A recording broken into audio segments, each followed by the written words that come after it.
So, 2 years ago, I decided that I wanted to read tarot online. Um, so, what did I do? I went online, I created a profile as a tarot reader. Um, I've told in a previous video how I became a tarot reader. I was given a deck of cards when I was 13. I read them for my friends during my teen years. It was a side hustle when I hung out at a bar with my friends. They were all dancers.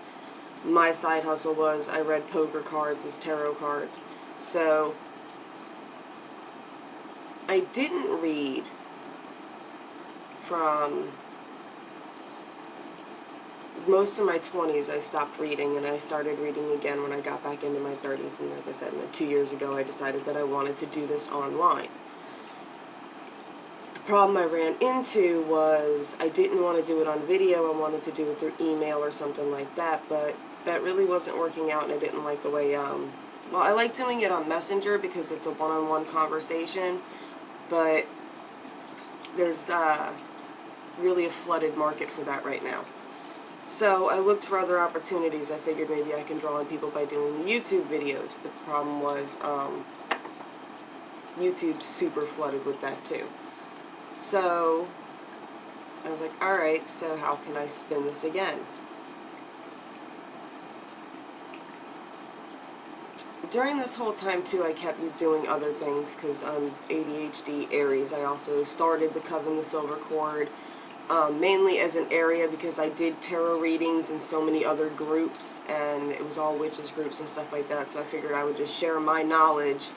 And, you know, my aunt's a practicing witch, and she was into astrology, so we all just, and my mom is a draconian Wiccan, and she's into witchcraft, so we just pulled it all together, and we created the Coven the Silver Cord.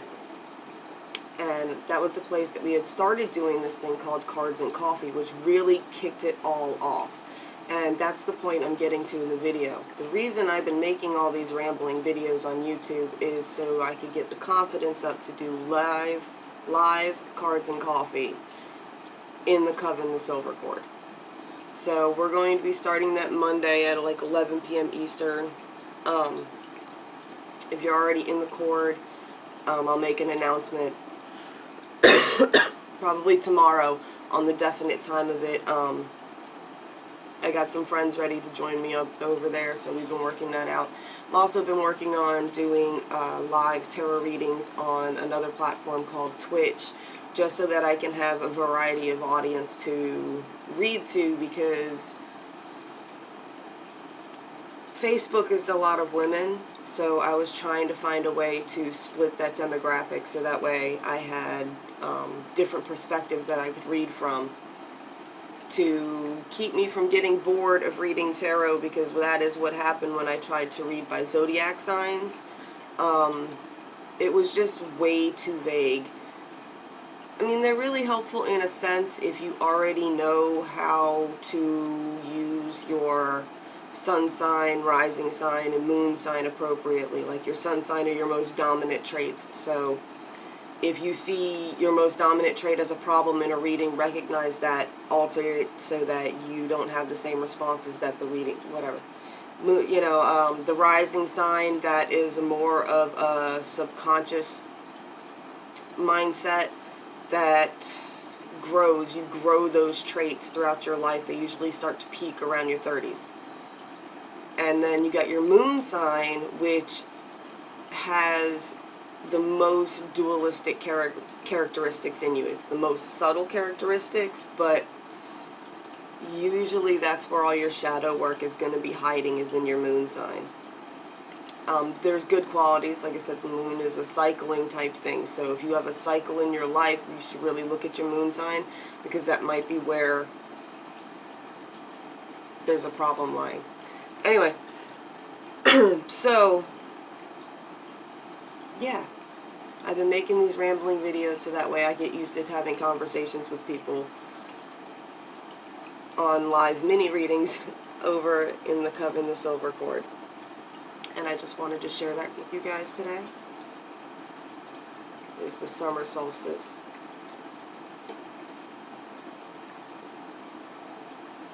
And this is just for anybody who's watching with it.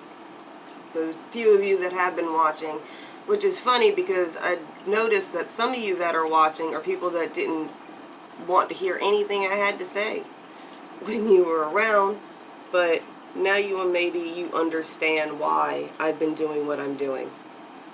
For any of the tarot readers that I was watching and copying, I apologize. I needed something to do on camera as well. I will still be doing the updates. I'm going to go ahead and do the 8 holiday updates on YouTube. I'll keep doing the Wheel of the Year. I figure I'll do all 8 of the holidays. That's 8 zodiac readings a year for people who are looking to work on those aspects of their signs.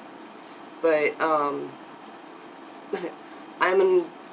have all fire signs, so I'm brutally honest, and I have found that a lot of people have a very hard time when the cards are when I read them brutally honest to them. So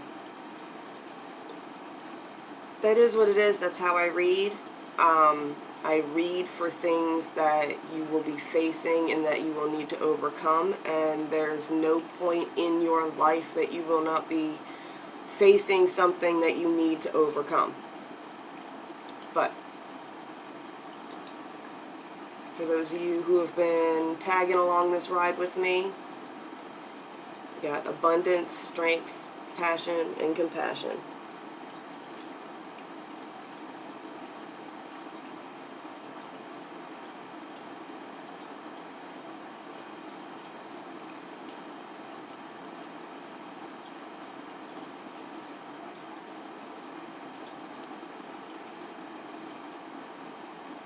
Alright, John. Talk to you later.